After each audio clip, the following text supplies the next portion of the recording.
All right. Hello, hello, hello. YouTube, Twitch. Happy Saturday. Give me 1 second. All right. I had to turn off my fan. I wasn't sure if it was too loud or not. Anyways, thanks for tuning in. My name is Nathan Goheen. I've got some links down in the show more info of YouTube. There's a Venmo on there. There's a link to my latest music lesson live stream. So check that out. If you like this video. As always, leave a question or a comment, and hopefully I'll see that. Today's Anne-Marie's birthday, so she is not joining me today, but keep her in your thoughts. Wish her a happy birthday, and let's jump right in. So the quote that caught my eye this week is the title of the video. It's "Today's beginner is tomorrow's master." And that's simple, but there's also a lot to unpack there. Let me actually, that's part of like kind of a, that thought is part of like a bigger quote. And the bigger quote is, "No one unwilling to be a foolish beginner can learn." It was for this reason, among others, that Carl Jung regarded the fool as the archetypal precursor to the figure of the equally archetypal redeemer, the perfect individual. Hi, Maria.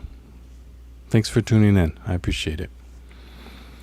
So I was just sharing some quotes by Jordan Peterson, who is very gifted thinker. And so, I guess first and foremost, when we come here, we're beginners, and when we're kids, we're a little bit less reserved about doing something, because we're kind of, I think it may be because we're kind of in our own little world, and we don't really have as good of a grasp of the outside world and what's going on out there. So if we do something badly, it's like, no big deal. I've never done this before. Why would I be good at it? Which is the exact mindset that we should have. But as we get a little bit older and we maybe start to see other people doing something really well, it may discourage us, sometimes to the point of not even trying. And I think I've mentioned before that Saturday mornings I work at an art lab on the Lower East Side, and there are two brothers that come in regularly. And the older brother was playing piano, and he sounded really good. And then the younger brother got on after the older brother got up and went to go do something else. The younger brother got on and started playing. And I think he was playing Happy Birthday, and he missed a note. And I was like, that's okay. Just try to find it, And so he was struggling with it, and he was like, I'm not as good as my brother. And then he just got up and walked away. And I was like, man, that's such a shame to start comparing yourself to someone else, because then it just stopped his forward momentum and his joy of playing the piano. So I think we got to get back to our childlike mindset. So for this kid, he needed to go back a little bit further before he saw his brother succeed at something, and was maybe discouraged by his brother's success. But anyways, so this same kid today, we were sitting down and he was drawing a picture, and I was like, that's really cool. And then he was like, okay, now I want you to draw this. And I was like, kid, I have not drawn since I don't know when. It's been decades probably. And I was a horrible drawer when I was younger. I did it. I had fun doing it, but I just didn't pursue it. And I'm absolutely embarrassingly bad at drawing, which is kind of funny because the other adult who's always there with me is a fantastic drawer. He's the artist. And so he kind of came over, and I was like, oh, thankfully this guy's going to rescue me.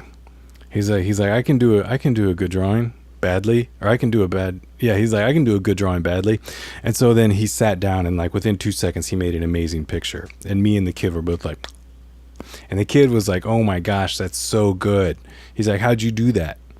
And he goes, well, I've had years of practice. And the kid kind of looked at him, and I think it kind of clicked in his brain that, oh, wait a second, this guy he's kind of an older adult, you know? And the kid was just like, so maybe between now and when I get to be that age, if I practice, I can get there too. But then and like I said, I was like, oh man, this other man just rescued me because he drew a picture for the kid. But then, like, after the awe of how good my co-teacher is, the kid looked back to me. He goes, okay, now you draw. And I was just like, oh man. I was like, all right, kid. And so I started drawing something, and it looked absolutely ridiculous to me. But I was just like, you know what? I don't care. And so I started drawing it, and then I pulled out the colored pencils, and the kid was like, oh, you're going to color it? And I was like, yeah. And he was like, let me do that. And I was like, okay, great, man, you color it. And so I gave it to the kid, and he started coloring it, and it occupied him for a long time. And he started adding his own thing to it too, right? He started improving on the drawing and adding a whole other section that I had not drawn. We were drawing from a picture. And, then when he got finished, his older brother came over, and he goes, whoa, that's really cool. You guys did this? And he was like, yeah, we did this. And so I was just like, you know what? This was way more than about me. This was about showing the kid by example that it's fun to do something, even if you're not good at it, and that you need to do things that you're not good at. And it showed the kid that, but it also showed, I think it showed the kid, you can do things and have fun. And sometimes that's a good enough reason to do it. You don't need to do things to be good at them. You need to do things to have fun at them. And then by having fun at something, you're going to be good at doing it. Or if you just, let's say you do A, B, C, and D, all of them for fun, and you're not good at A, B, and C, but you're good at D. D is going to get better because you do A, B, and C, and you can bring it to D. I hope that makes sense. You're going to take the experience that you have from the activities that you may not be good at, but that are fun, and you're going to apply them to the one activity that you have fun with and are good at, and it's going to get better. I hope that makes sense. Anyways,